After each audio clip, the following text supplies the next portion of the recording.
Tonight, let me take a moment and introduce you to four very special names: Ishita Kishore, Garima Lohia, Uma Harathi, and Smriti Mishra.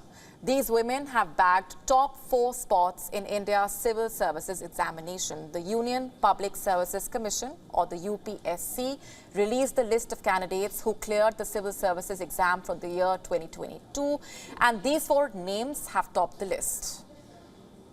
Not just that, out of the top 10 spots, 6 have been bagged by women.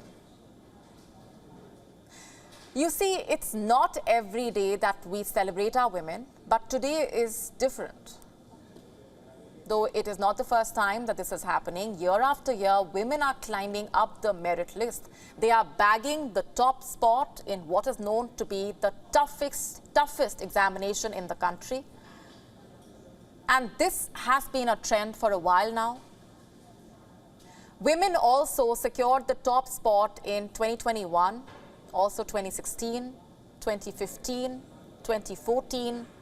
And each year, we of course celebrated their story, their strength, their struggles, and their journey.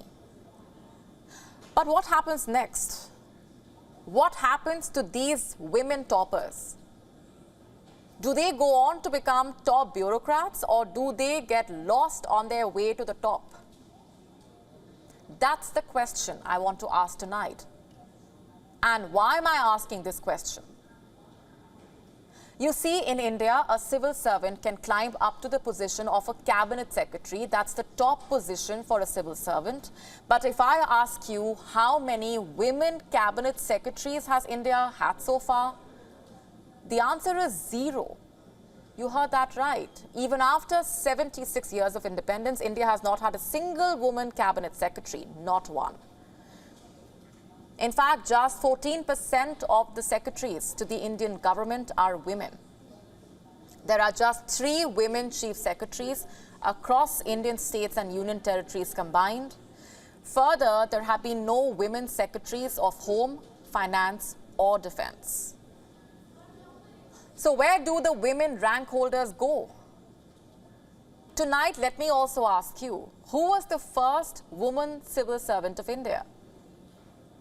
Her name was Anna Raja Malhotra. She joined the services in 1951, some 7 decades ago. But do you know that her appointment letter came with a condition? It said if she got married, she would be thrown out. There was no such condition for male civil servants. Decades have passed since Anna's recruitment. And though times have changed, biases still remain. Their show might have become subtle, but even today, the odds are tightly stacked against women in public services. And the fact that we are struggling to spot women at top leadership roles in public services is a sign enough. Clearly, the question here is not about merit, because if that was the case, women would not be making it to the top of the list. And not only the civil services list, by the way. Various other lists like that of board examinations or state services. So then, does this become a question of opportunity? Maybe it does, because years later, equality eludes public services in India. And why does that happen? Because even after entering the workforce, a woman's momentum is broken. The society ties her to various shackles: patriarchal conditioning, marriage, balancing the family commitments, moving to different cities for her partner, avoiding distant transfers. These are just some of the reasons that force women in the services stop them from climbing up the leadership ladder. In fact, there is a general perception that women should be preferred for soft ministries, quote unquote, like social, welfare, culture, women and child development. It is noteworthy that even in apex services like civil services, more women take early retirement as compared to their male counterparts. And whether a woman is a topper or not, there is a set pattern that the society expects her to follow.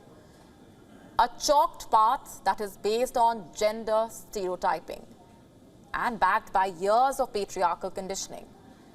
Despite making it to various merit lists, women get lost on their way to the top. Some do it by choice, some are forced into the sacrifice.